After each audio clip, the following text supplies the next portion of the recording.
Next bad habit है staying with negative people.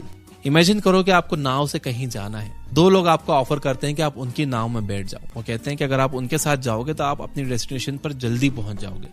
पहला इंसान अपनी नाव समुद्र की लहरों के अपोजिट चलाना चाहता है, जबकि दूसरा इंसान अपनी नाव उसी डायरेक्शन में चलाना चाहता है जिस डायरेक्शन में लहरें बह रही हैं। अब आपको अपनी डेस्टिनेशन तक जल्दी से पहुंचना है, तो अब आप थोड़ा सोचो और मुझे बताओ कि आप इन दोनों इंसानों में से किसके साथ नाव पर जाओगे।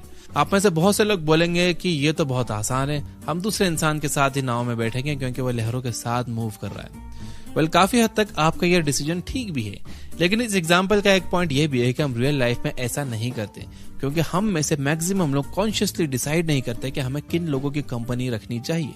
अब जो लोग नेगेटिव लोगों की कंपनी में रहते हैं उन्हें बहुत ज्यादा विल पावर चाहिए होती है इमोशन से लड़ने के लिए, अपने गोल्स तक पहुंचने के लिए। कैली मैगोनिकल की book the will power instinct या बेंजामिन हार्डी की book will power doesn't work हमें सिखाती हैं कि विल पावर परमानेंट नहीं है और ये कम ज्यादा होती रहती है। इसलिए हम में से कई लोग अपने गोल्स तक नहीं पहुंच पाते। लेकिन वहीं पर अगर आपके साथ गोल ड्रिवन पॉजिटिव लोग हैं, तो अगर हम थोड़ी सी भी एनर्जी लगाएंगे तो हम अपने आसपास के लोगों के एनर्जी का इस्तेमाल करके अपने गोल्स तक जल्दी पहुंच सकते हैं। आपको क्या लगता है कि इलॉन मस्क साउथ अफ्रीका को छोड़कर अमेरिका क्यों चले गए थे, या फिर चाइना में बिजनेस खोलने से पहले जैक मा बार बार सिलिकॉन वैली क्यों जाते थे? ऐसा क्यों कि कुणाल शाह बेस्ट लोगों से मिलने सिलिकॉन वैली चले जाते हैं, फिर इंडिया में आते ही $1 बिलियन बिजनेस खोलते हैं? उसका one of the major reasons यही है कि ये सारे लोग खुद से ज्यादा इंटेलिजेंट लोगों के एनवायरनमेंट में रहना चाहते हैं और उनके थॉट्स से सीखना चाहते हैं। जैसे कि एटॉमिक हैबिट्स बुक में कहा गया है कि your environment is powerful then your will power. So ये एक लाइन को हमेशा याद रखो कि लहरों के अपोजिट नहीं भागना है। अब यहाँ कई लोग कमेंट करेंगे कि फिर हम लहरों के साथ भागे, यानी वही करें जो सब कर रहे हैं। अगर आपने ऐसा कमेंट कर दिया या आपके दिमाग में ये बात आई भी है, तो आप ये पॉइंट समझे ही नहीं हो। इस पॉइंट को आप फिर से देखो। नेक्स्ट नेगेटिव हैबिट है being a couch potato.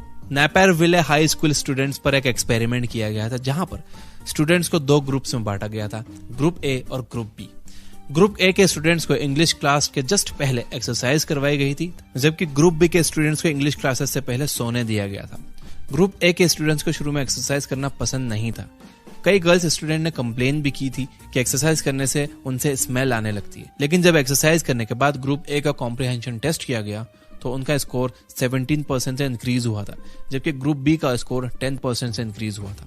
Doctor John जे रैटे अपने बुक स्पार्क में कहते हैं कि जब हम एक्सरसाइज करते हैं तो हमारा ब्रेन एक प्रोटीन रिलीज करता है जिसे कहते हैं BDNF, brain derived neurotrophic factor. 1990 में साइंटिस्ट ने ऑब्जर्व किया था कि अगर आप पेट्री डिश के ऊपर BDNF डालते हो तो उसमें ब्रेन सेल्स की नई ब्रांचेस निकल आती हैं और उनकी वही स्ट्रक्चरल ग्रोथ होती है जो लर्निंग के लिए रिक्वायर्ड है। इन शॉर्ट, एक्सरसाइज करना हमारे लर्निंग की कैपेबिलिटी बढ़ाती है। पेट्री डिश अगर आपको नहीं पता है तो बता दूं, एक ट्रांसपेरेंट डिश होती है जिसे डॉक्टर्स सेल्फ कल्चर ऑब्जर्व करने के लिए इस्तेमाल करते हैं। नेक्स्ट नेगेटिव हैबिट है जिससे हमें बचना चाहिए, वो है फूड एडिक्शन, यानी बार बार खाने का मन करना जिसकी वजह से मोटा हो जाना। ब्राइट लाइन ईटिंग बुक की ऑथर सुजैन पियर्स थॉमसन कहती हैं कि UC बार्कली यूनिवर्सिटी के कॉग्निटिव साइंसेज में अपनी एजुकेशन कंप्लीट करने के बाद मैंने PhD की, पर मैं इन सब के चक्कर में कब एक नॉर्मल इंसान से मोटी औरत बन गई मुझे पता ही नहीं चला, और वेट गेन होने से सब कुछ डिफिकल्ट होने लगा। इसी कॉन्सेप्ट को आमिर खान ने अपनी दंगल फिल्म के ट्रांसफॉर्मेशन में डिस्क्राइब किया है। सुजैन कहती है कि मेरे लिए वेट लॉस करना बहुत मुश्किल हो गया था। मुझे समझ नहीं आ रहा था कि मैं साइकोलॉजी के प्रोफेसर होने के बावजूद भी खुद की साइकोलॉजी को क्यों कंट्रोल नहीं कर पा रही हूँ। इसके बाद सुजैन ने ईटिंग साइकोलॉजी के ऊपर बहुत रिसर्च की और एग्जिस्टिंग रिसर्च भी पढ़ी कि कैसे हम अपने वेट को कंट्रोल कर सकते हैं। अपनी हाई पेइंग जॉब छोड़कर उन्होंने बुक भी लिखी और वो अब बहुत से पेड कोर्सेज भी ऑफर करती है जिसमें वो सिखाती हैं कि हम अपने वेट को कैसे कंट्रोल कर सकते हैं। बेसिकली इस बुक की 1 लाइन समरी बताऊं तो वो ये है कि 4 ऐसी लाइन्स है जो हमें कभी क्रॉस नहीं करना चाहिए। पहली यह है कि हम शुगर डायरेक्टली नहीं ले सकते, दूसरी यह है हमें आटा नहीं खाना है, इसके अलावा तीसरी यह है कि हमें प्रॉपर मील्स लेनी है, और चौथी यह है कि वो मील्स प्रॉपर क्वांटिटी में लेनी है। इनके कोर्स पर मैंने एक बंदे का रिव्यू पढ़ा जिसने इस कोर्स को पूरा रिवील कर दिया है कि इनका 14 डेज का प्रोग्राम, जिसमें बेसिकली ये बताया गया है कि 14 दिन तक स्पेसिफिक मील्स खानी है और उन 14 दिन तक कुछ एक्सरसाइज भी नहीं करनी है। शुरू में एक्सरसाइज करने से विल पावर खत्म हो जाता है और फिर डाइट कंट्रोल नहीं हो पाता। एक बार अगर डाइट कंट्रोल की हैबिट बन गई उसके बाद हम एक्सरसाइज भी कर सकते हैं। तो आपको कोर्स करने की जरूरत नहीं है, आप इनकी बुक भी खरीद सकते हो अगर आप इस पे इंटरेस्टेड हो। आई थिंक आमिर खान के डाइटिशियन ने भी उन्हें यही नॉलेज दी थी। तो इस वीडियो को हम जल्दी से समराइज कर लेते हैं ताकि ये सारे पॉइंट्स आपके दिमाग में बहुत अच्छी तरह से स्टोर हो जाएं। तो सबसे पहले पॉइंट में हमने ये देखा कि पॉर्न एडिक्शन से रिलेशनशिप बर्बाद हो जाते हैं और इससे बचने का एक सोल्यूशन है नो फैप, यानी खुद को कंप्लीटली रिस्ट्रिक्ट कर दो 30 दिन या कम से कम 60 दिन के लिए। और हमने साइट्स जैसे ओपन डीएनएस और क्यू स्टूडियो के बारे में भी सीखा।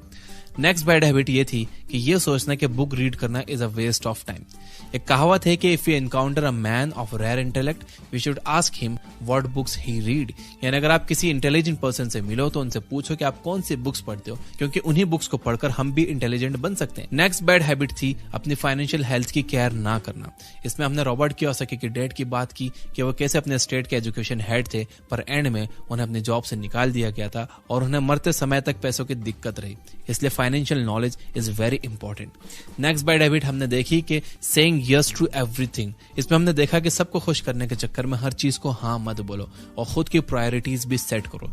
Try to be a honest man, not a nice guy. Next bad habit थी स्टेइंग विद नेगेटिव पीपल, यानी अगर हम कॉन्शियसली हमारे फ्रेंड्स नहीं चूज करेंगे और नेगेटिव लोगों के बीच में ही रहेंगे तो हमें अपना गोल अचीव करने में बहुत टाइम लगेगा और शायद गोल अचीव ही ना हो। ये वैसा ही है जैसे हम नाव को लहरों के अपोजिट डायरेक्शन में चलाने की कोशिश करते हैं। नेक्स्ट हमने देखा था बीइंग अ काउच पोटैटो, जिसमें हमने ये देखा कि एक्सरसाइज करने से हमारे ब्रेन में BDNF रिलीज होता है जिससे कंसंट्रेशन और फोकस बढ़ता है। और आखिरी बैड हैबिट थी फूड एडिक्शन।